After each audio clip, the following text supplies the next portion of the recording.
आपण एभलिया टॉयलेट रे केमिति आपण हगुचंती चेयर भलिया बसिकी हगुचंती ना ऊपर चढ़ी हगुचंती प्लीज प्लीज प्लीज सत्य कहतु प्लीज कमेंट कर दियंतु आपण केमिति हगुचंती प्लीज कहतु इंडियन टॉयलेट आ वेस्टर्न टॉयलेट एई भितर मु आपन को आज एमिति इंफॉर्मेशन देबी आपण आगु केबे हेले सुनी नथिबे। इंडियन टॉयलेट रे पेट संपूर्ण रूपे क्लियर होइथाय कॉन्स्टिपेशन कम होइथाय आ एहा प्राकृतिक पोजिशन होइथाय।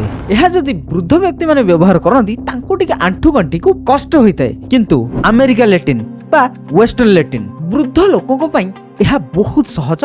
आंठू गंठी रे जदि जंत्रणा हेउची ताले एतरे बसिकी आराम से मलत्याग करि परिबे किंतु एथिरे बहुत बड़ असुविधा रही पेट संपूर्ण रूपे सफा होई पारि न थाए। किछि लोकंकर तो कॉन्स्टिपेशन खूब जोरे बढ़ी जाई थाए एही लैट्रिन को व्यवहार करिया फल रे। कोन आपण जानिचंती डॉक्टर मानक मतरे केउ लैट्रिनटा मनीष मानक पई भलो? सत कथा हला इंडियन टॉयलेट पोजिशन टी पेट पई संपूर्ण रूपे भलो। नेचुरल पोज रे मलत्याग करिबा द्वारा शरीर रे चाप कम हुए एवं पेट संपूर्ण रूपे सफा होई थाए। सेथि पई अनेक गुडी देश रे एबे इंडियन टॉयलेट आउ थरे पॉपुलर हेबारे लागिछि।